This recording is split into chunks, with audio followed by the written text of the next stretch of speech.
It's me, the little voice in your stomach. And as you can tell by my musical selection, I have impeccable taste. So I won't settle for anything but the most tasty snack. All natural Alberto beef jerky. It's lean beef, slow cooked, and seasoned to perfection. All natural and all delicious. So listen to the little voice in your stomach. Indulge my great taste and feed me some all natural Alberto beef jerky. Alberto beef jerky. You get out what you put in. Refers to Alberto's all natural line of beef jerkies. Minimally processed, no artificial ingredients. This is the Stephen A. Smith Show podcast. I'm Stephen A. All right, happy July 3rd, a beautiful day outside. Rothenberg in for Stephen A. as we get ready for this holiday week. A lot of people probably traveling, going around the tri-state area. We got a lot to do.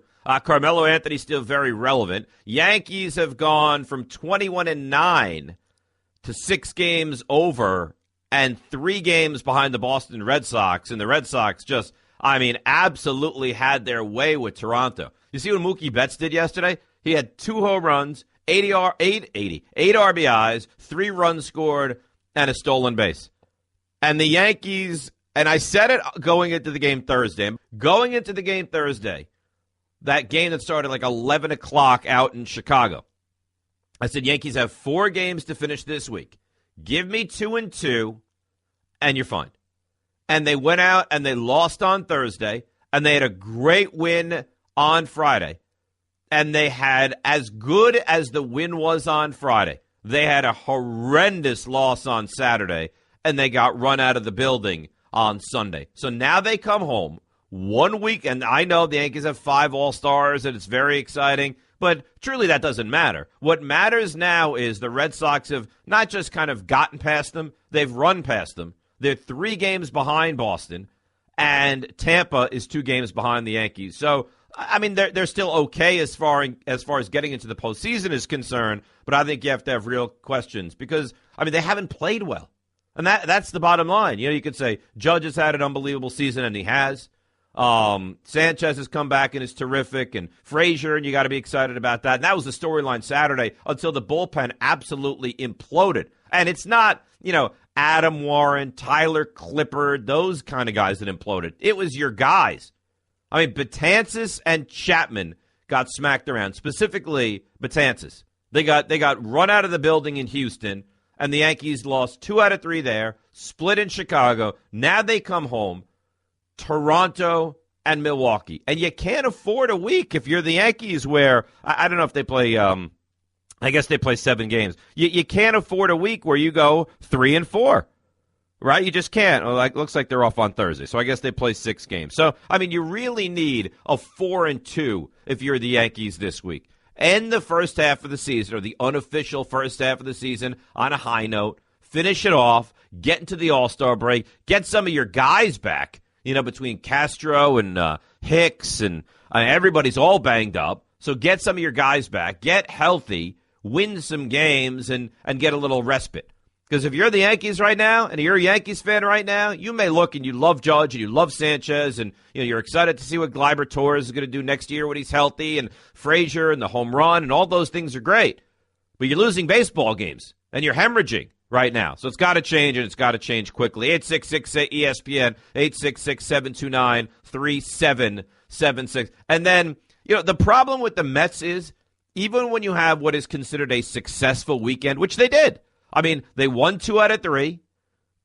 They looked good on both Friday and Saturday. They had the big comeback on Saturday, and Cabrera hit a huge home run, and that's after Salas had a monster 3-run homer to Tommy Joseph in the 7th. Mets come back and score 4 in the bottom of the frame. But unless the Mets play nearly perfect baseball from now on, they can't get there, guys. And that's the truth. They don't have enough to get there. Like coming into a series against Philadelphia, who's hideous. If the Mets don't sweep it, they take a step back. And that's where they are. You win yesterday. You're 3 games under 500. And again, you're not going to get where you need to get to, but at least it gives some level of excitement. And they can't do that. You can't expect even the worst team in baseball. You can't say, we're going to sweep this series. And they didn't. They win 2 out of 3. Now they go to Washington. You see what time the Mets game is tomorrow, by the way? You see this? Look it up. The Mets play at 11 o'clock in the morning. Now, I'm all for early starts, but 11 o'clock in the morning. It's like have breakfast with the Mets tomorrow morning. So tonight it's Mets against Strasburg, and again, I'll watch it. I enjoy watching them play. It's stress-free because I don't think there's any expectations. It's what I imagine on a somewhat different level, but what I kind of imagine the Jets are going to be like this year. I'm going to watch the games, or you're a Jets fan, you're going to watch the games, and it's stress-free.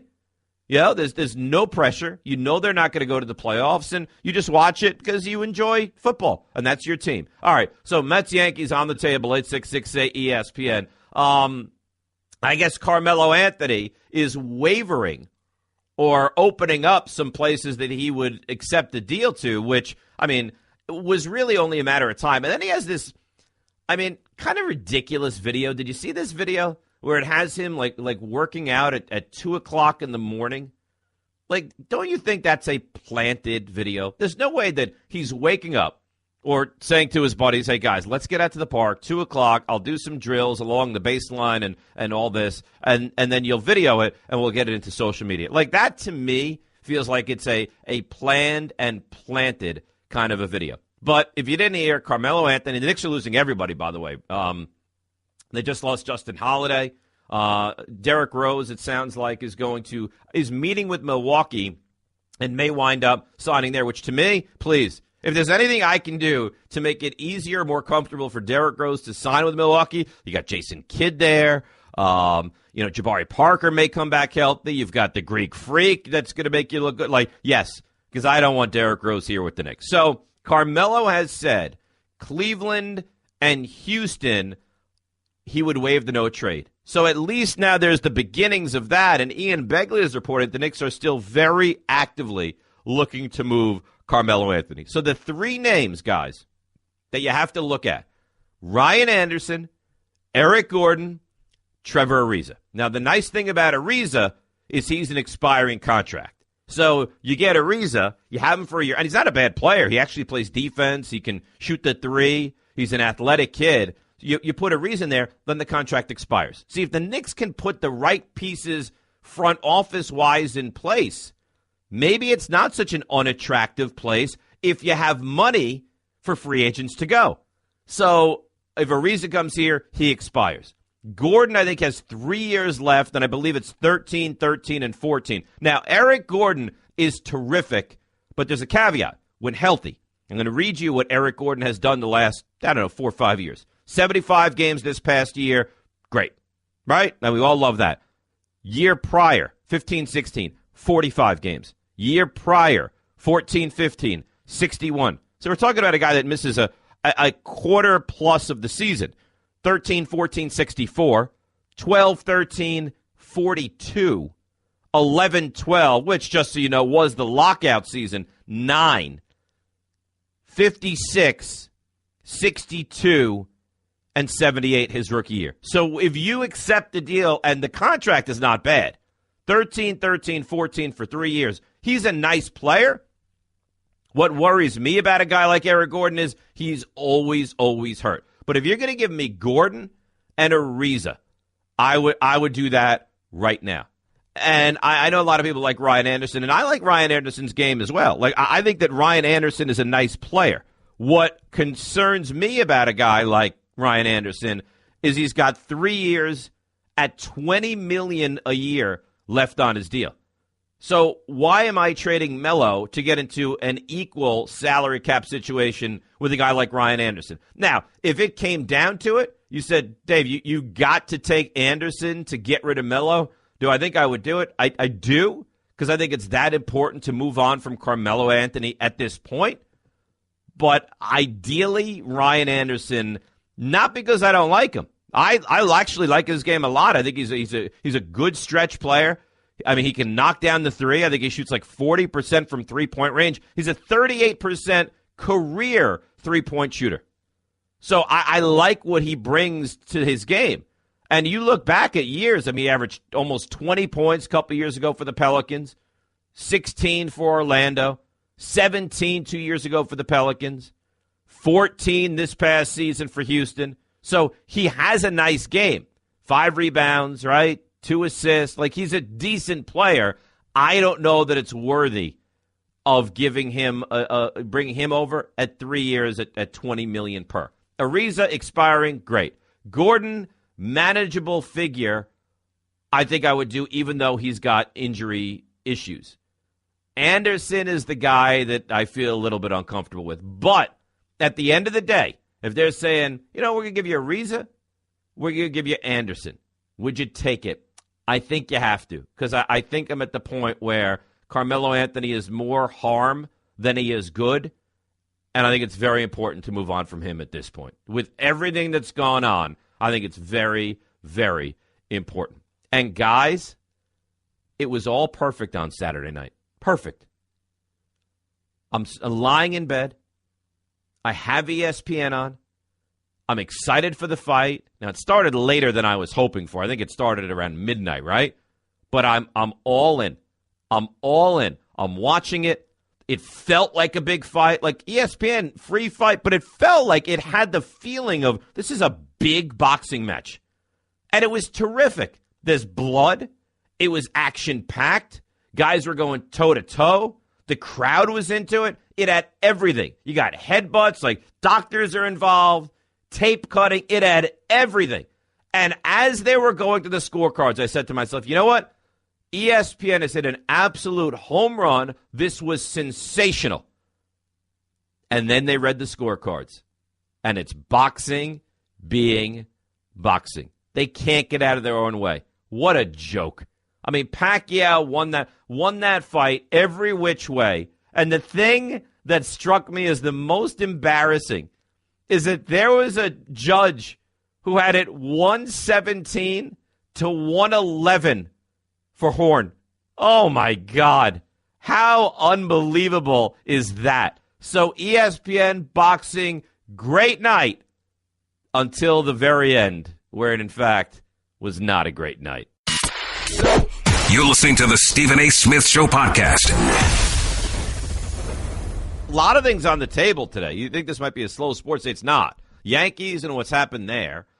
Mets, and I know Mets fans are, hey, look, we rattled off 2 out of 3 against Miami, 2 out of 3 against Philly. We swept San Francisco. I wouldn't be too excited. I'm still, if I am the Mets and I'm Sandy Alderson and I get a call about, I don't know, Curtis Granderson, sounds like Neil Walker's not far off from returning, Cabrera, I'm all ears. I am listening, and if you make me, a prospect offer that I think is decent, I'm taking it. 866 ESPN. And Carmelo Anthony has said, and this is from our Adrian Wojnarowski, has said, guys, Cleveland, Houston, I'm open for business. So I don't think he's going to be here for long. And the thing about the Knicks is, who's making these calls now? I guess it's probably Steve Mills. But they've done nothing. Nothing. I mean, you thought Justin Holiday re-signs with New Orleans. Derrick Rose, I didn't even want him to return. But that's not really the point. The point is they've done nothing so far. Yeah, I'm okay with rebuilding. I just wish I knew what direction they were trying to go to actually rebuild. Anthony, Long Island. Anthony, lead us off. You're on ESPN Radio, my man. Hey there, how we doing? Thank you so much for taking the call. You got it. So you say the Knicks they need to get rid of Melo, and I do agree, but to just give him up for those 3 pieces, especially the Anderson piece. I don't even think you'd get those 3 pieces, Anthony. I think you'll get 2 of those 3 pieces. Fair enough. So where does Joakim Noah play into getting this? Like, do we do like a third team? Well, I don't understand. What does Noah have to do? I don't think you can unload Joakim Noah. Like in a 3-team with the Rock. I think you could get 12 teams. I don't think anybody would. Why would anybody take on Noah's contract? It's tough for me to say yes. The Knicks need to get rid of Melo, but for 2 of those 3 pieces, I can't see that to just unload Melo and really. Do they really get better? Eric Gordon, like you said, he's injury prone. And Trevor Ariza, he plays 1 year. I don't necessarily think at this point it's about getting better. I really don't. I think it's about moving in a different direction. And I think moving on from Carmelo Anthony in many ways, guys, makes the Knicks better. That's what I believe. And I know that can be tough to hear, and I know that Melo's a guy that can score, but I think this is about, hey, because they need to, and thanks for calling, Anthony, they want to make Kristaps Porzingis happy. And whether you believe that KP is the guy, will be the guy, can be a star, any of those things, the Knicks, and Jeff Hornacek came out and said it. He said, dude, he's not leaving, and we're building around him. Well, if those things are true, you have to move on from Carmelo Anthony. You have to make this Kristaps Porzingis' team. And you know how unhappy he's been. Well, let's make him happy for once. Ariza's 7.4. 1 year. That's a great deal. So would I take, here's what you imagine Houston would probably push. Ariza, Anderson, for Melo. Would I do that? I think I would. Yes. I think I would. I think I'd have to. Because like I said, it's not about getting dollar for dollar back now with Carmelo Anthony. It's about moving on from him and starting fresh. And that does that. And that allows KP to be your guy. Spike in Jersey. Spike, you're on ESPN. Good afternoon, my friend. I wish Anderson's contract was expiring also. You can't have everything. Less is more. Getting him out of here. You got to get him out of here because he's too slow. He's become a bench player. Great scorer per minute. I told you that Saturday. Terrific bench player, but he won't be on the bench because that's an ego thing. So, listen, the Gordon is injury prone, had a career year, I guess you would call it last year. He had a great year. He's good. When he's healthy, Spike, yeah. He's terrific. The issue is he's typically not healthy for more than 3/4 at most of a season.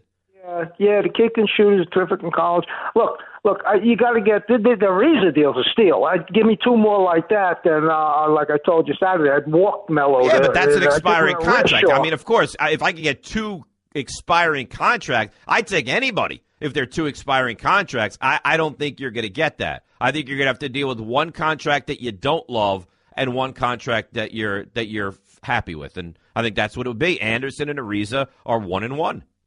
Yeah, the one thing you made the point of, I'm not so sure about this, though. Someone else asked me this, a friend of mine called before.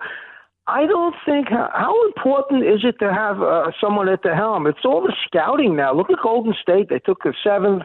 I keep hearing about missing Steph Curry, and I've told you 10 times on the radio that DeMar DeRozan was the next pick, so we missed that one, too. Well, they didn't miss on Steph Curry. Steph Curry went before the next pick. Well, I'm sorry, he went before, but the next pick is not Steph Curry, but DeMar DeRozan for 6 or 7 years with the Knicks would have been plenty good for me. That would have been great for the organization. But I think it's important, and thanks for the call, Spike, I think it's important to have someone in place that you know is leading the organization.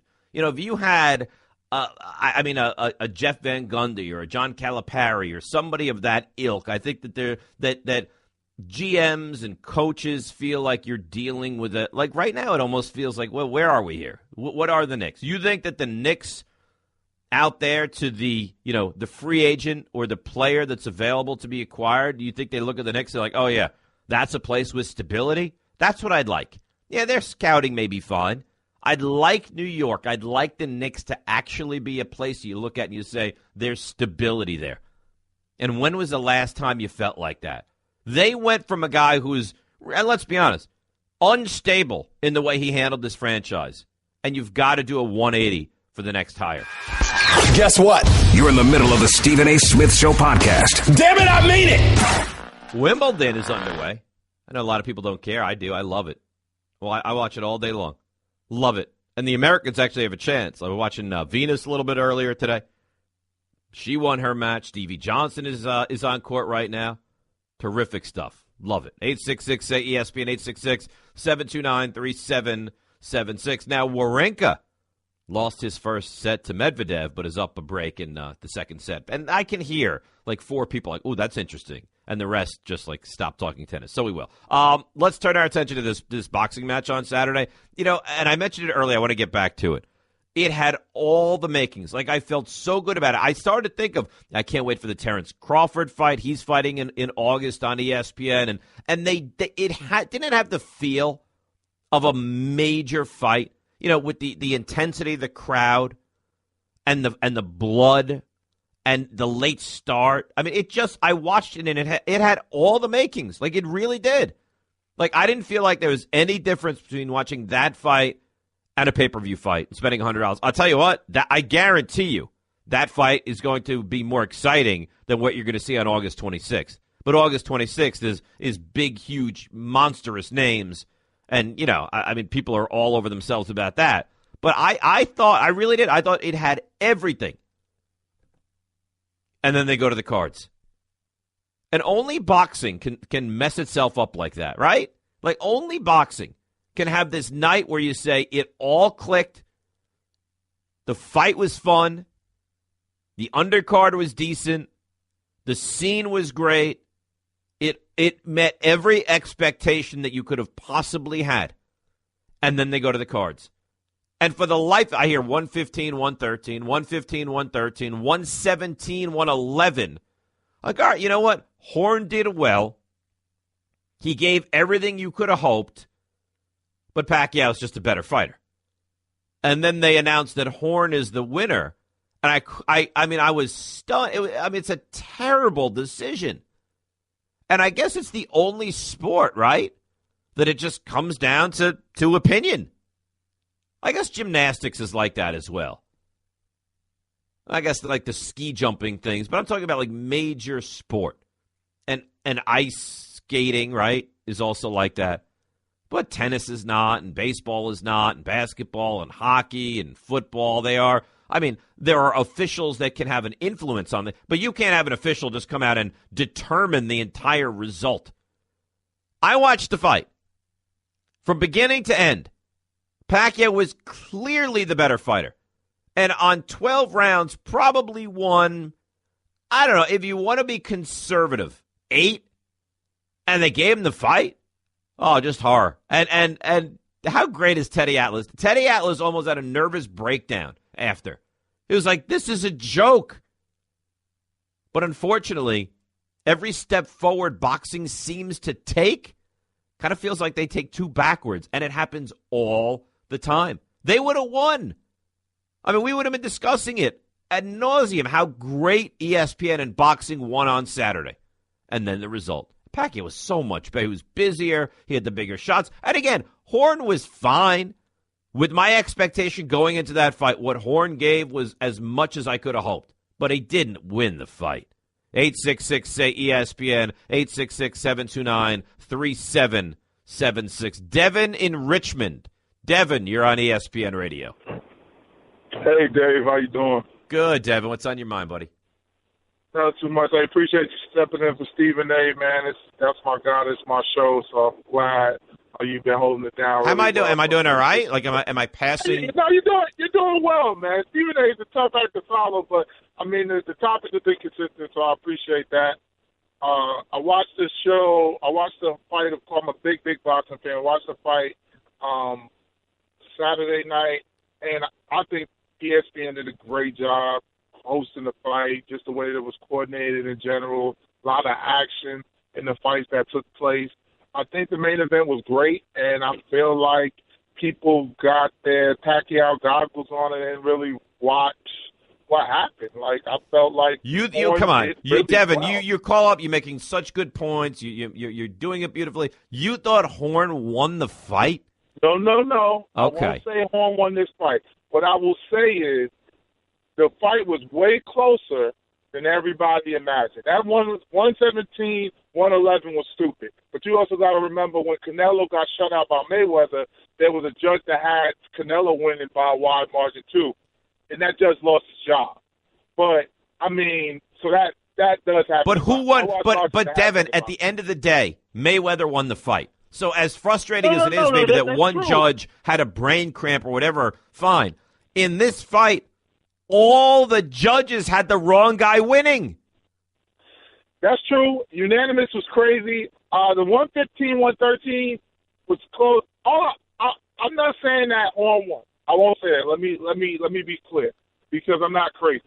However, he did put on a great fight. He fought very well, and he should have got more credit than he deserved. No, Devin. I think Horn deserves a ton of credit. I thought he showed a tough chin. I thought he showed that he could go toe-to-toe with an elite boxer. Now, I don't even know, thanks to the call, that Pacquiao at this point of his career is an elite boxer. And they said numerous times during the fight that 5 years ago, 3 years ago, Pacquiao would have ended that in 4 or 5. But that's not the point. The point is what Horn did was tremendous. He did a great job. He really did. But to tell me that he won the fight is just wrong. And this is what now, Devin, thanks for the call. This is now what boxing, makes so many of these mistakes. Where you watch the fight, you feel good about the fight. You feel like, look, ESPN did a great job on the fight, and it's all heading in the right direction. They've got more fights this summer, and then we've got the Mayweather-McGregor. We've got Triple G, with his fight against Alvarez. Like, there's traction to be gained. And then they totally mess up who wins the fight. And you can't blame everybody. There's 3 guys to blame. But there was a human being on this planet who watched that fight and thought that Horn won 9 of the 12 rounds. Think about that for a second. That could not be further from the truth. Mike in Staten Island. Mike, you're on ESPN Radio. What's up, Mike? You there? All right, good try. We move on from Mike, and we'll stay in Staten Island, and we hope for better results from Pete. Pete, you're on ESPN Radio. Hey, what's up, Dave? About Rondo, what's going on with him? As a Knicks fan, I would like to see him on the Knicks, just for his leadership and leadership. Well, not all about leadership, but the way he demands players to play. Well, he's a decent player. Oh, no, he's better than a decent player. He's a nice player. Leadership, I would not say. Yeah, I'd be okay with Rondo. If I get Rondo on a 1 or 2 year deal for, I don't know, what do you figure, 10, 12 million a year? I would do that. Yeah, where else is he talking to? The Clippers and the Spurs, or I heard the Pacers well. and the Clippers. Yeah. I think we should give him a shot. I'm not opposed to that. I'm really not. I'm not opposed to a guy that I think in the short term makes you better. And thanks for the call, Pete. Long term is not going to be here. Maybe Ntilikina. And look, you could say what you want. Rondo's not a guy that looks to shoot first. For all the negative things, and there are plenty of negative about Rondo, there's positives as well. He's a terrific defender. He's a wonderful rebounder. He involves other guys in the game. He can get to the basket.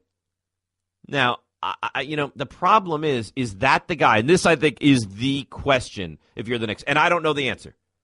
This is like an internal decision that they would have to decide. Is Rondo going to be a good big brother for Ntilikina? And if you say, yes, he will, then I have no issue with that, bringing him in. If you look at it and you're Steve Mills, who I guess is your decision maker right now, and you say, I don't know, then you can't. Because you have to make sure we're coming from a cancerous environment with Melo, with Phil, with Rose, cancerous. You can't do it again next year. So your number one thing has to be a happy locker room. I'm not even worried about wins and losses right now. I've got to put the pieces in place that make this somewhat of an attractive place to play. Troy in Pennsylvania. Troy, you're on ESPN Radio, buddy. Hi, Dave. How's it going? Good, Troy. I enjoy the show as usual, and I really agree with your take. ESPN, I thought, did a great job, but again, the boxing fan is like the wife whose cheating husband makes yet another promise only to get caught with his pants down again. It was atrocious, and I agree with you. Anybody who thought Horn won more than 4 rounds, I'll give him 5 at the very most. I mean, I watched the fight again this morning. It's like the next day pasta. It sets in. And I like to watch it a second time before I form an opinion. And it's an atrocity because it just keeps happening over and over and over again. I'm excited about the few things that are coming up. I'm kind of mixed on this Mayweather-McGregor thing, but that's more of an event than a fight. We all know that. But I just think that boxing is one of those few sports where, you don't have a definitive, like in basketball, 111 to 110 or whatever. And to get it as far out of the way as it happened the other night. It's horrible. Troy, you're right. You're right. And thanks for the phone call. What they did is a travesty. It really is. And these judges are supposed to be people that understand the nuance of boxing, and nothing gets by them. How can we, and I've been watching fights forever, how can we watch a fight and think, all right, that's 8-4 Pacquiao. Maybe, if you want to be pro-horn, 7-5. So 115, 113, 116, 112. Maybe if you look at a Pacquiao, very pro-Pacquiao, you say 117, 111. But somewhere in that range, between 115, 113, and 117, 111. And they judged it the exact opposite way. So we differed on 9 rounds with some of these guys. No, you can't. It's a bad look for the sport. And it took what I thought was a great day and a fun fight, and it really soiled it. Daddy, where do babies come from? Honey? Mommy went to the store. Oh, well, you see, there's a mommy and a daddy, right? Right. And see, when they call Geico, they could save a bunch of money on car insurance. Oh, really? And that makes them happy? Yes, that makes them very happy. That's good. Yeah. Well, I'm glad we could have this talk, Sunshine. Geico, because saving 15% or more on car insurance is always a great answer. Guess what? You're in the middle of the Stephen A. Smith Show podcast. Damn it, I mean it! This is interesting, and I'm just going to read you the quote, and you can take what you want from it. Our Adam Schefter was on SiriusXM Fantasy Sports, and he said, quote, I'd be hesitant to draft Ezekiel Elliott in fantasy leagues because of the uncertainty about the NFL's ongoing investigation. Take that for what it's worth. But if a guy like Schefter is saying, you know what, if I had the top 3 pick in the fantasy draft, or even if you take fantasy out of this, there's uncertainty about the ongoing investigation. And this investigation has been going on for a very long time. And if this continues to roll forward, and if they think they've got something, you can't feel great about that if you're a Cowboys fan. And again, we don't know a lot about it. We just know that there's an investigation ongoing, and that's really the extent of it. And it's been going on for, I think more than a year now. So take that for what it's worth and keep it in the back of your mind. 866-ESPN, 866-729-3776. Brad in Hicksville. Brad, you're on ESPN Radio, buddy. Hey, Dave. How you doing? Good. Good. Just have a quick point. One of the callers mentioned how, the whole dreaming about Steph Curry being a Knick. Let's be honest, Dave. We would have ran him out of town when his ankles were acting up. I mean, Dubs fans out there wanted Monte Ellis over him. They did. They wanted to move. You're right. They wanted to move from Steph Curry and keep Monte Ellis over him. You're 100%. Yep. Exactly. But my other point, just a quick question. What do you think? Do you think it's going to actually work out over there in Houston with such ball-dominant players like, Chris Paul and James Harden? Like, I just don't see Harden changing his game to the point where a 2-point guard type system. That's what I'm hearing floating around. But I cannot see Chris Paul really playing off the ball. He loves controlling the tempo. He likes controlling the pace, everything that's going on. I don't see that working out as well as people think. I think there's going to be a lot of dysfunction there. I think they're going to end up winning mid-40s. No, but they're going to have. They got to be a mid. No, you know what? Chris Paul's too talented. And it may take time for the two of those guys to figure out how to play with each other. But Chris Paul really wants to win, and I think that he may defer. I think that they'll maybe rest these guys. Start them out. Fourth quarter, they'll be together as well, but there might be quite a bit of time that one of them is resting during the course of the game. I think that they'll figure it out. And again, this is not a slow-down offense. This is an offense that wants to go, go, go. Having two guys that can handle the ball and break down the defense, those are good problems to have, Brad. I thanks for the phone call. I don't think that they run into trouble at all. And you can say what you want about D'Antoni, but the one place that this guy as a head coach does not struggle is offensively. I mean, his teams score at will. So you're giving him, I don't know, a top 2 or 3 point guard in the world? No, I think that they'll be totally fine. Andy in Queens. Andy, you, my friend, are on ESPN Radio. Hey, Dave, what's up? What's up, Andy? Go ahead. Hey, I was calling in because,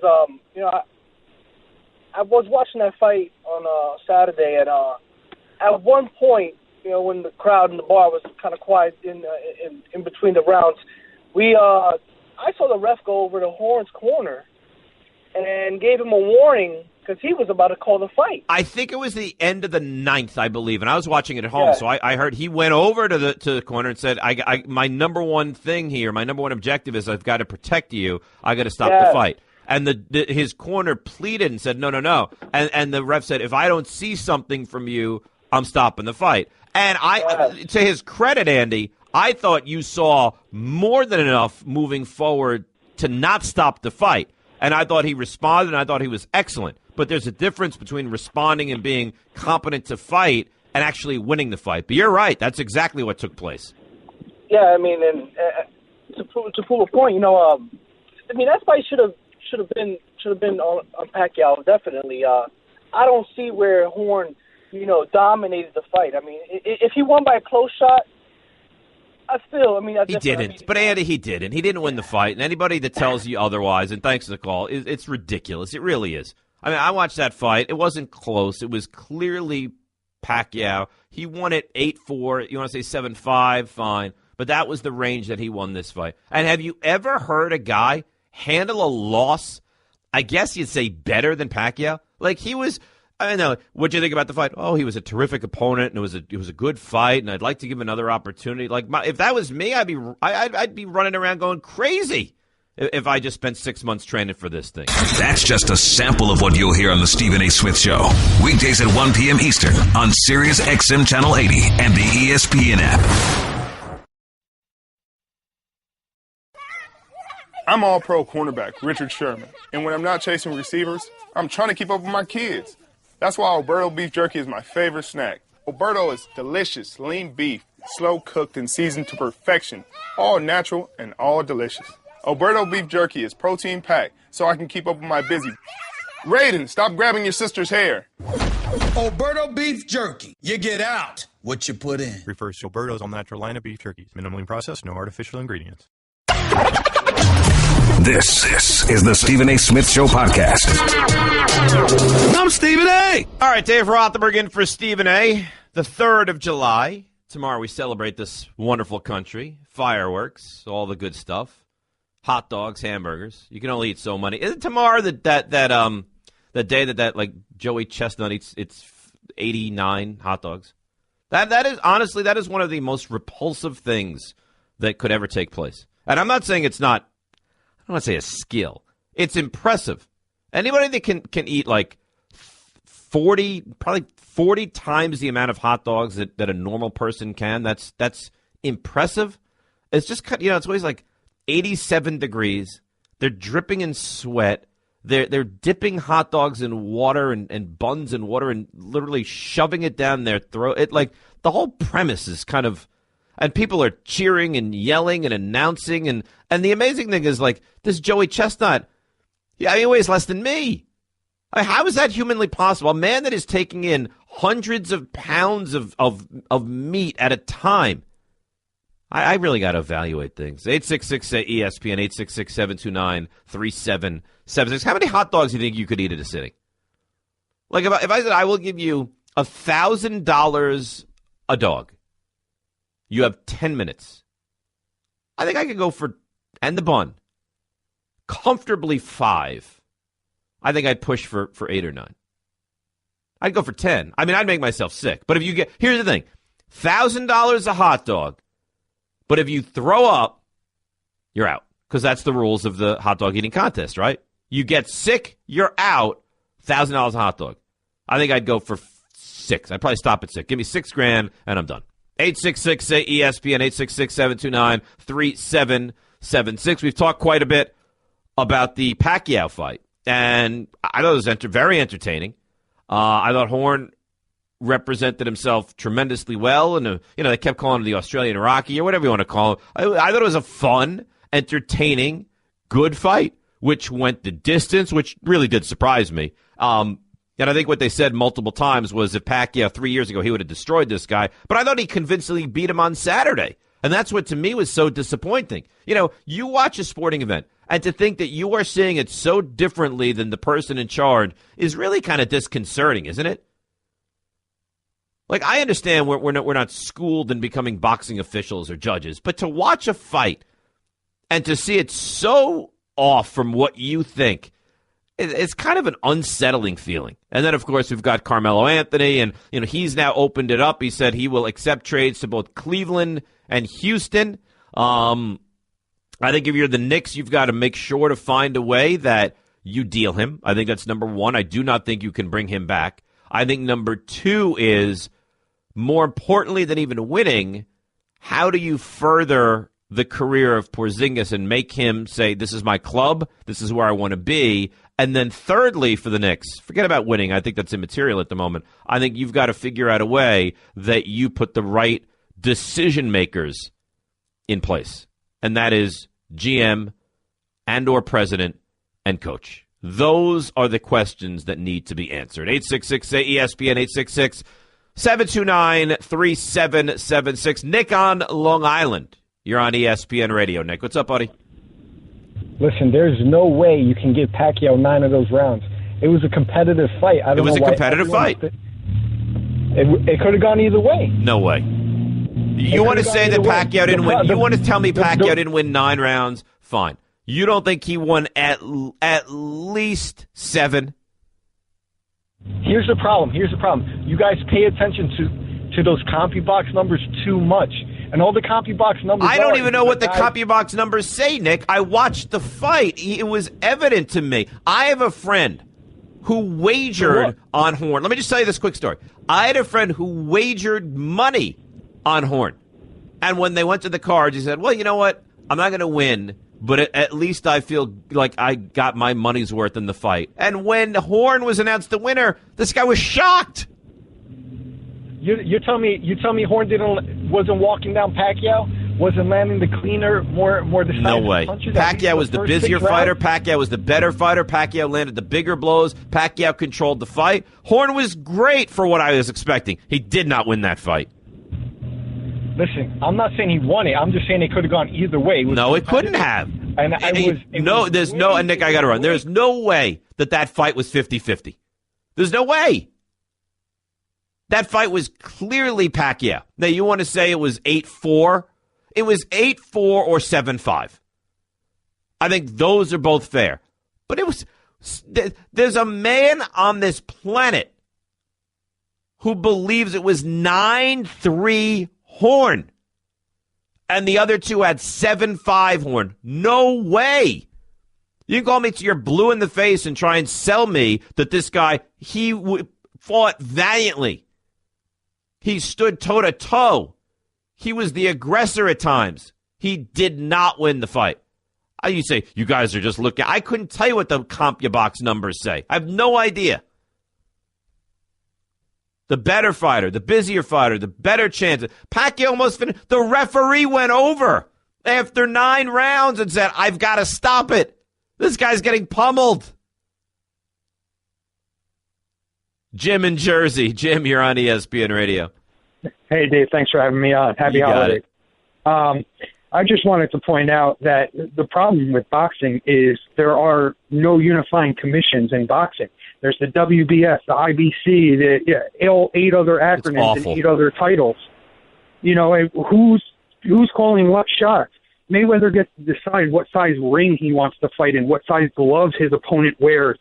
I mean, the Patriots can't decide to play on a 110-yard long field. Well, but you know what? The Bruins can.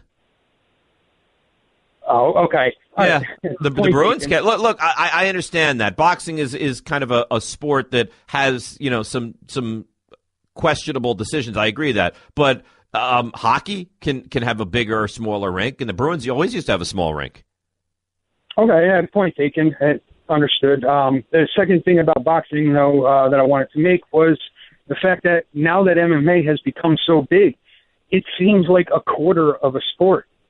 I mean, it's, you know, I can beat you up with my legs tied together as long as I don't take you down. We know what MMA fighters can do now. The boxing is just outdated. I don't agree. Watching the home run derby I don't all agree. year round. I don't think boxing is that. Look, you don't think people were glued to that fight on Saturday? I do, but I think that we're gonna see what happens with the numbers after what we saw happen on Saturday. I mean, look, up until that decision, I thought it was a home run. And you know what a big issue for boxing is, Jim, and thanks for the call? It's that the heavyweight champion, you don't even know who it is. Is it a guy Joshua? Is it a Klitschko? Right? So, I mean, that used to be, and I know it's hard to fathom this.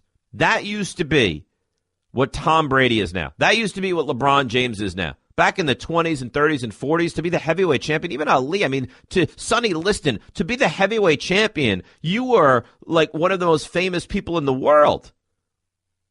And even Tyson, I mean, Mike Tyson, was there a Tyson fight that you wouldn't make appointment viewing for? No. Now it doesn't matter because you don't care about these guys. I mean, there was a guy with Tyson Fury. Is it Aaron Joshua? The Klitschko brothers? I mean, there's nothing in the heavyweight game. If you had a really great, really exceptional heavyweight, people are excited by Mayweather. I don't think that boxing is past its prime or out of date or whatever you want to say about it. I don't agree with that at all. I think it's a great sport. I think it has had moments. Look, I mean, Hearns and Duran and Sugar Ray Leonard. I mean, you can name guys. The problem is it doesn't have the same name recognition that it used to. I mean, right now, who are the names? Mayweather, but he's fighting McGregor. Doesn't do a lot for a lot of people. It's a novelty act, but I don't think it's exciting. Pacquiao, but he's past his prime. And the Golovkin-Alvarez fight, I think people are thrilled about. Terrence Crawford is fun, but it's the heavyweight. If you have the heavyweight, I think it would be very different. Eli in Queens. Eli, you're on ESPN Radio. Yeah, how's it going, Dave? I'm kind of done with boxing, man. I agree with what you said, but this fight was a travesty. I watched it because it was free, and it was a robbery. Like what Stephen A. Smith said, I think is true. The boxing world should just say, "Yo, Pacquiao, I want you to leave," because this is the second time he gets robbed. Once by this guy, which was an obvious robbery, and then Timothy Bradley, which that guy needs to get off ESPN. That guy drank the haterade of lifetime, because this guy was even talking about that Hearn was a close fight. And Stephen A. Smith pulled this card many a times. This was nowhere near a close fight. This guy just, headbutted Pacquiao to make him bloody a little bit and kept on holding Pacquiao in headlocks. And he hit Pacquiao with 15% of his shots. Pacquiao hit Mayweather with 18% of his shots and still lost. Oh, and not only did he lose, he was dominated in that fight. Eli, thanks for the phone call. Don't give up on boxing. I understand it's hard to fall in love with a sport that every time you do makes you question yourself. But it's a great sport, and when it's done the right way, it's as exciting as anything else. I think it needs multiple heavyweights, and we haven't had that in a very long time, a really long time. We haven't had guys that you'd pay money for. And I think some of the nonsense that goes on makes it very difficult. But when it's good, and I think that's what we all hold out hope for, when it's good, when it works right, it's must watch. I think and there are moments when it is. There are a lot of moments that leave you like Saturday night, though, unfortunately. You're listening to the Stephen A. Smith Show podcast. You know what kind of makes me feel uncomfortable? Is that I've had more than one caller today. And look, I'm not saying these guys have been through boxing judging school, but I've had more than one caller today say, I don't think this fight was clearly Pacquiao. Like, I watched it once, and then I was so perplexed that I watched the first 10 rounds. I couldn't see 11 and 12 because I had to run out of the house, but I watched the first 10 rounds again. This fight was, I can't understand that there are people that don't think this was clearly Pacquiao. He was the busier fighter. He landed more punches. He landed the bigger punches. And what more do you need to know than the referee went over to the horn corner at the end of round 9 and said, "Look, I got to stop this thing. You guys are getting pummeled."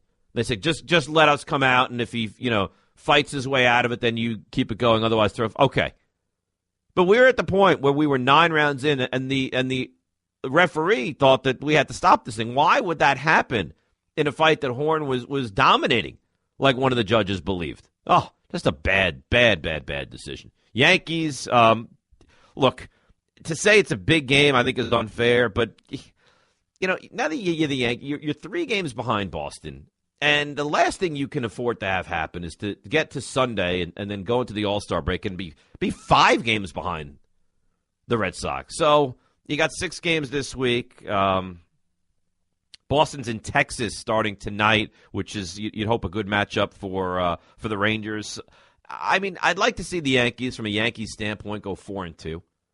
Because, again, it's all these teams that you should have beaten. The Angels, the Yankees are better than the Angels. The Rangers. To lose all these series, it's Oakland, to get swept by Oakland. And I know you have bad stretches. And even that week when the Yankees went, 1-6, I said, guys, the sky's not falling. They'll be fine. Well, it turns out maybe the sky is falling, because you went from having a 4-game lead to being down by 3. And you tell me this. Who's the better team? Really? I mean, who, from top to bottom, who's the better team? I think the answer is Boston. I think Boston's starting pitching is much better than the Yankees. I think Boston's pen is close, and I think offensively the Yankees probably get a little bit of an edge. But Boston, in my mind, is the better baseball team, and they're 3 games up. I think it'll be hard for the Yankees to come back and take this division. I'll ask you this: do you think that there's a day this season, the remainder of the season, that the Yankees have first place to themselves again? I kind of find that hard to believe. Not that they can't make the postseason; they can, but through winning the division, I think that's going to be a very, very difficult task. Tom in New Jersey. Tom, you're on ESPN Radio, buddy. Hey, Dave. How you doing, buddy? Thanks for taking my call. You got it. Dave, here's a trade that I think might work for the Knicks, and I would love to see it. I'm a New York Knicks fan back from the Oakleys and the Masons and the Ewings and the Derek Harpers when we used to play defense. Yep. So what if we could send Melo to Cleveland for Tristan Thompson and Iman Shumpert? You pair how long them does with our Shumpert new have in his French point contract? guard. What's that? Shumpert has how long in his contract? I don't know. He has 2 years? 1 year, right? Shumpert's contract is 1 year with an option after that, I think. Mm-hmm. Yeah, I mean he loves New York. He's used to it. Yeah, but he's terrible. I mean, let's be honest. Iman Shumpert is not a big time player. Yeah, but can I just say one thing? He's as good a 2-guard defensive player. He's up there in the top out of your 2 guards in the league. Oh, okay, but as good as he is defensively, and you're right, as good as he is defensively, how bad is he offensively? He's gotten better than when he was. Oh, with the he's Knicks, no. See, you lose all credibility, Tom, and I got it wrong. No, I don't. No, he's if he's so good offensively, or even serviceable offensively, why did he barely play in the finals? He is a dreadful offensive player. So he's got 10-3 this year, and then a player option of 11 the next year. And you got to figure he's going to take that option. And then Tristan Thompson has what? He's got $16 million a year for a couple of years. Shumpert frustrates me. I guess I would do it. I don't love that trade. I think I'd feel more comfortable making the deal with Houston, to be honest with you. Would I pull the trigger on it if I had nothing else? I guess so. But I don't feel great about that trade. I would prefer Ariza. I would prefer Ariza and Anderson. I would. And you know what else, to be honest with you? And maybe this is petty. I don't want to see Carmelo Anthony win. Carmelo Anthony, if he goes to Cleveland, I mean, he's at a minimum. He could even play. They're back in the finals. I don't want to see Carmelo Anthony win. So now I don't like Golden State because I'm turned off by Kevin Durant, and I'm not a big Draymond Green guy. I root for Cleveland because I like them better, and I root for them in the finals. Carmelo's going to go there. I have no one to root for. 866-ESPN, 866-729-3776. DJ, Staten Island. You're on ESPN Radio, DJ. What's up, Dave? Yeah, to be honest with you, I agree with you, man. No disrespect to the last caller, but why would you take Shumpert to Tristan when you already got Joakim's contract? So now you're going to be stuck with Joakim and Tristan's contract? I'm not a big fan of that. Now, going back to the trade that you started the show off with, the Ryan Anderson trade. Yeah. I would do that. I would do that in a heartbeat if Houston would give me a second-round pick. You know why? So you're all on board. You're just waiting on a second-round pick? Yeah, I'm all in. And let me explain why, Dave, before you let me go. Yeah. Because, one, if the reports are true about what Carmelo was doing to Porzingis, just the fact that Porzingis is just trying to go with the flow about whatever the organization needs, and Carmelo is the one that's holding him back, turning him rogue, he needs to go for that because that's how you ruin a young man's career. Just by leadership, and since he's a veteran, that's not a good look. So I would definitely do Trevor Ariza because one, you're not going to expect much from Trevor, and that contract is very acceptable. It's a blessing, that contract. I mean, and it expires this year, and it's less than $10 million. I would absolutely do it for Ariza. So Ariza and Gordon, second-round pick, done, right?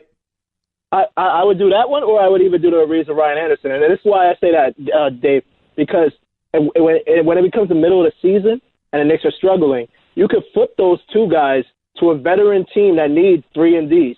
I mean, Ryan Anderson's not a 3-and-D, but Trevor Ariza definitely is. But you could trade. I'm just trying to get rid of Carmelo because you could flip those two in the near future for something more. It's all about getting Carmelo away from Ariza would have value on the Cavs. Yes. For them to get to the NBA final, it's a good call, DJ, and thank you for it. A guy like Ariza, who can hit the three, who can defend, who's not an offensive liability like Shumpert is. I don't want Shumpert back. I don't. You know what the thing is? When Shumpert came into the league, I watched him play, and I thought, boy, this guy offensively is mediocre, but athleticism and defensively, he's so good that he's going to have a nice career because obviously his offense will get better. You know what? It hasn't. His offense is the exact same that it was the day he came into the league. I mean, this is a guy that stands outside from three, and he's hitting the backboard. He can't create his own shot. He's not a good shooter. He does not. I mean, offensively, he's a minus player. So as good as he is and athletic as he is, I don't want Shumpert and Thompson. I mean, I'm taking one guy with the contract, one guy. No, I don't want it. I'd feel much. Ariza, Gordon, done. Ariza, Anderson, less inclined, but I would also do that. Guess what? You're in the middle of the Stephen A. Smith Show podcast. Damn it, I mean it! Wimbledon. Medvedev has now won his second set and is up 2-1 over the 5th seed Stan Wawrinka. So we'll keep a very close eye on that moving forward. 866-ESPN, 866-729-3776. Ian Begley, our very own, is reporting that one situation of Derrick Rose to the Bucks could involve the Knicks signing him and then trading him to get assets in return for him. My question is this: what value does Derrick Rose have? Like, you're Milwaukee. What are you giving up for Derrick Rose? Greg Monroe? Well, okay. But you're not going to get a real player for him. Like, for me, the Knicks win just by not having Rose on the team. And I wonder how you guys feel about Rondo. Like, I think the question on Rondo is what kind of a guy would he be in the locker room? Because as far as on the court, he's still a good player. I mean, let's be honest. If Rondo doesn't go down with that awful injury last year in the postseason, I really believe that the Bulls beat the Celtics. So the player Rondo is exceptional. The things he brings in addition to his on-the-court skill, I think, is what makes you question him. 866-SAY-ESPN, 866-729-3776. Let's go to Mike in Staten Island. Mike, you're on ESPN Radio. Yeah, thanks for taking my call, Dave. Loved you on Mike and Mike, man. You do such a great job from then. If you had to buy stock in my career, would you? Like, you believe I'm clearly heading in the right direction? Absolutely. You need a team member. You need a teammate. Just, and I talk to you behind the scenes. It should be us. It should be you and me as a team. It should be me and you doing a show. Absolutely. Talk to Peter, man. We could work something out. We do a year, and after a year, we'll see how it goes from there. Now, is your resume? I mean, do you have top notch like experience in the number one market, or how does this work, Mike? Absolutely. I've been in this market for like 20 years doing stuff. But I want to get on Melo right quick. This narrative with this Melo leaving and everything, this is just my opinion, but I think everybody's off. We could talk behind the scenes, but definitely, I think this whole Melo thing, Melo leaving, is untrue because what do you mean it's untrue? He's got an important milestone. He needs 600 points to pass Patrick Ewing this season. Wait. You think that anybody, Mike, you think anybody cares about any record with Melo? Melo cares about it because Patrick Ewing is the Knicks' number one all-time scorer of all time. They can sell this all season. But, you know what? I'm going to challenge you without even knowing. There's no way. There's no way that that's true. There's He's no not way. going anywhere. You're talking about Knicks points. score. You're talking about Absolutely. all-time Knicks scores, or you're talking about Melo's career. No. Melo is hello? Yeah, I'm listening to you. Yeah, Melo's going to pass Patrick Ewing. All he needs is 600 points. As far If as he guys averages 20 points, scoring points on the Knicks, no way. There's no way. no, not for he's passing them on the all-time.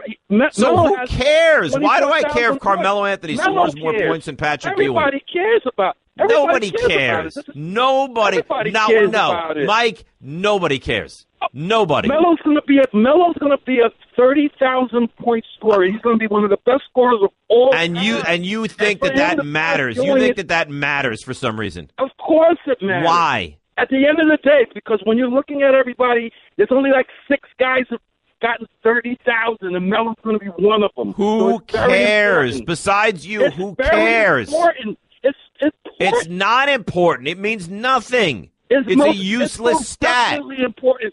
Ask Wilt Chamberlain. Just look I at don't the need guy. Will Chamberlain's 30,000. dead. I can't ask Will Chamberlain. I'm going to ask you this right now. You may know it, you may not. I don't even know. Tell me the top 10 leading scorers in the history of the NBA. Kobe, Okay. Jordan, Nowitzki, Okay. Magic. No way. Magic is up there. No, goodbye. Magic's up No, there. Magic's not up there. Magic's probably not in the top. I don't know. Magic's probably not in the top 40. If you think that there's something to Carmelo Anthony passing Patrick Ewing, so I asked you name of the top 10. You name me 3. You name Kareem. Karl Malone is 2. I think Kobe is 3. Jordan is 4. Chamberlain, I believe, is 5, and there's a chance that Nowitzki passes him. LeBron is in the top 10 as well. But I don't think it matters. And you're going to tell me that no, you're crazy. If you think that people are going to go to Madison Square Garden to watch Carmelo Anthony run up the ranks of the all-time scoring leaders in the NBA, you have no idea. And if Knicks fans do care about that, then and I don't think that they're a silly, stupid fan. Any fan, look, you get to number 2, you have Kareem within your sights, it becomes a story. Carmelo Anthony scoring points at this stage of his career is a non-issue, means less than nothing. James and Tom's River. You're on ESPN Radio, James. Hey, Dave. How you doing? Good. I'm actually calling about the Pacquiao fight. Go ahead. I heard you saying that people were telling you that they could kind of see it. Anybody who says that is not a true fight fan and doesn't know what they're talking about. Because if you watch that fight, he outlanded him by 100 punches. Yeah, he threw a few less punches than Horn, but I think it was like 183 to 91 he outlanded him. He destroyed him. He was the busier fighter. He had the bigger punches. He almost put Horn down multiple times. He destroyed him. Yes. It was actually almost as bad. Like, in my opinion, this was probably the worst decision I've seen. And, like, that's even going over him losing to Bradley or De La Hoya losing to Trinidad, because De La Hoya losing to Trinidad, I can kind of understand people arguing, yes, he coasted those last 3 rounds, which in refs, in judges' eyes, they could kind of maybe argue it. There was no argument to give. He outlanded him. Jabs, he outlanded him. Power punches, he outlanded him. He almost knocked him out multiple times. The refs came in and even said, I'm going to protect you. I have to stop it. It was the most absurd thing I ever heard. The best punches that Horn landed were 2 headbutts. Yeah, and you're right. Refs, if headbutts were legal, and thanks to the call, Horn would have had a great chance to win that fight, because he leads with his head, and he crushed Pacquiao a couple times with the headbutt. Oh, what an embarrassment! By the way, just to let you know, Carmelo Anthony is 200 points behind Allen Iverson, so that the reason to watch him every single game. Ray Allen is going to be passed this year. And then it's Vince Carter, but Vince is still playing, and then it's Ewing, and then Artis Gilmore. So I believe that they'll probably stop the game when Carmelo passes the great Artis Gilmore from, I believe, the University of Jacksonville back in the day. Yeah. 866-ESPN. Some of you guys, you're too much. Let's go to Annette in Ossining. Annette, you're on ESPN Radio. Hey, Dave. I just wanted to talk to you about the Pacquiao fight. Mm-hmm. Not only did Pacquiao win that fight, but to me, at the very end, when Pacquiao is attacking him, they stopped that fight with 10 seconds left. They you did. know I that? found that strange as well. But in the grand scheme of things, Annette, that probably didn't affect anything. But that 10 seconds when you're pounding someone in the head, you can take them out. So to me, I hate to say that it was fixed, but it seemed like, they were definitely going not for Pacquiao. You know what I mean? I agree with you, but I don't necessarily agree with you as far as the 10 seconds. And I noticed that, and you're right. It's a good point. Thanks for it. But I don't think that had a real impact on the fight, and I appreciate the phone call. What had an impact on the fight? I mean, there was a judge who had a 117-111. Unless Pacquiao knocks him out in the final 10 seconds, which you'd have to say is between slim and none, he's still losing that fight comfortably by one judge's scorecard. Charlie in the Bronx. Charlie, you're on ESPN Radio, buddy. What's up, Dave? Big fan of the show. I love you being so a much. Giants fan. I'm also a Giants fan. And Me too. now Phil is gone. So what the Knicks have to do is, Carmelo has to go since now he outlasted Phil. And the Knicks can't move on from it. It's time for Carmelo to go get that, try to continue to get that championship. Yeah, go after the ring. Look, go to Cleveland, go to Houston, make them better, get to the finals, be relevant. Just your time here, you can't come back. I mean, the Carmelo Anthony, New York Knicks, that to me, that ship has really sailed, Charlie. There's no reason for him to come back. Yes. All right, good stuff. Appreciate the phone call. 866-ESPN, 866-729-3776. And you know what? Melo probably does make the Knicks better than if you were to bring in, I don't know, an Ariza or Gordon. I think the Knicks would win more games. But is that what you really want now? Like, do you want to win 34 instead of 27? You almost think that you'd rather give young guys some playing time, be worse, and to be able to get better quicker. Look, I know a lot of people don't love it. I think what the Jets are doing is exactly the right thing to do. They're trying to be bad, really bad, to get good. I don't have an issue with that. Okay, keep your eyes closed. Okay. I want to show you my first ever painting. All right. Okay. Open your eyes. Oh, that's a lot of colors and shapes. So be honest. What do you think? Well, I like how if you switch to Geico, you could save hundreds of dollars on car insurance. Oh, yeah, that's true. Yeah. Here, why don't I hold your paintbrush while you call them? Geico, because saving 15% or more on car insurance is always a great answer. People are lined up. Boxing and Melo are the two main topics. Yankees lost 2 out of 3 in Houston, come home for Toronto tonight. And, it's Tanaka, it's Toronto. Very important game. Again, I know it's still early July, but you don't want to crumble at the end of the first half of the season if you're the Yanks. Let's go to Chester in Staten Island. Chester, you're on ESPN Radio. Hey, what's up? Good afternoon. I wanted to just make a point about Pacquiao. Everybody that is experienced in boxing, the boxing fan knows that that fight was misjudged. But what I wanted to make a point about was the comment you made concerning the lack of exciting fighters or heavyweight, especially the heavyweight. Yeah. Now, and one of the points that a lot of people forget about is that back in those days, in the 20s and 30s, when Jack Dempsey was on the cover of Time and things like that, is that the most money to be made was in boxing. The other sports were just like fledgling sports where these guys had jobs in the off season. But you don't think that if you're the heavyweight champion of the world, you're making a fortune of money, and if you're a big name, you don't think you're making. I mean, you don't think Mike Tyson made a boatload of money? Of course, I mean it's on record that he said he made $400 million in his career. But what I'm saying is that back in those days, there was absolutely no competition economically with the other sports. So, for instance, you couldn't say I'm going to become a baseball player and make millions of dollars, or a basketball player. Right. I understand your point. It's a valid point, but my point still stands that there is no one in the heavyweight game that is worth anything. Like it's bland, it's boring. Thanks for the phone call. By the way, this I just saw. Now I'm excited.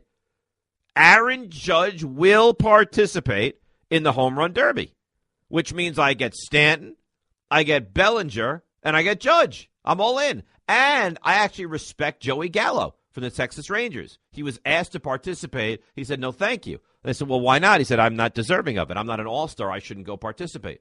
I'm excited now. I will be locked in for the duration on Monday night. I got Judge. I got Bellinger. I got Stanton. I'm in. That's great. I'm looking forward to it. By the way, Curtis Granderson, having some hip issues, is out again tonight for the New York Mets. 866-ESPN, 866-729-3776. Dwayne, Long Island. Dwayne, you're on ESPN Radio, buddy. Hey, thanks for taking my call. I just wanted to comment two things on the Pacquiao fight quickly. One, the caller, Annette, she spoke on how she felt like it was fixed. I don't know if it was so much fixed, but I do believe that because Pacquiao didn't knock him out and they were in Australia, it made him tough to pull out a decision. And then the same thing like when... But Dwayne, that's a problem. That's a big problem. If you have to knock out the opposition because of where the fight is taking place, then you have a real issue in the sport. That takes away from the natural, sport of boxing. It's not like you shouldn't have to knock somebody out if you're winning. They should be able to judge what they see and award you accordingly. But it seems like because Pacquiao is like an over-the-hill type of fighter, he's past his prime. Same thing happened with George Foreman when he fought Shannon Briggs. He won the fight, but because he's the older fighter and he's probably not going to have that many years left, they went ahead and gave the fight to Briggs. And then it's a major problem. I mean, the fact that a guy that didn't deserve to win the fight won the fight because it's in his home country. And Dwayne, thanks for the phone call. I mean, you have a major problem with that sport then, if that's the case. Juss in Brooklyn is on ESPN Radio. What's up, Juss? Hey, what's up, Dave? Hey, I just want to ask you a question. How likely do you think that the Spurs could get on that Carmelo deal and trade some of their young assets to New York for Carmelo Anthony he's to got come over to there? waive the no trade, and he hasn't done that to San Antonio. And I don't think Carmelo Anthony is a San Antonio kind of guy. I don't know that Greg Popovich would even want him there in that system. Okay, Right? I just thought it might be a good fit for him. He don't got to do too much, just get in with the system. I think they can probably take the Golden State Warriors. I don't think Carmelo Anthony. I gotta be honest, Justin. Thanks for the phone call. I don't know that there's a guy available that goes to any team that puts them over the top to beat Golden State right now. I think if you would put Paul George on Cleveland, I don't think that happens, and I think he's clearly the biggest name. Charles, I don't know where you are, but you want to talk about that fight. Charles, here on ESPN Radio. Real quick, pal. Well, first of all, I'm investing in your upside because I think you kind of sound like kind of a working man's Jim Gray. I think you relate to the working man's sports fan a little bit more than Jim Gray, but you kind of sound like him a little bit. I'll take that. Go ahead. I got to run, so you got to hustle up here. Okay, the fight, I watched all four of those fights, and those fights were incredible. 115, 113, how do you even get there, let alone 117, 111? And that Jerwin and Cajas, the next coming of Pacquiao, that kid is something special. Dave, thanks. Yeah, I appreciate it. Thanks for the kind words as well. I think you're right. I thought the card was great. I thought the fights were entertaining. I thought Pacquiao clearly won, and I think it would have been an absolute home run for everyone involved if they had gotten that decision right. They didn't, and that's the reason that it's such a topic for discussion today. Good stuff, everybody. Enjoy this night. I'll be back on the 4th of July tomorrow in for Stephen A. ESPN Radio, ESPN app.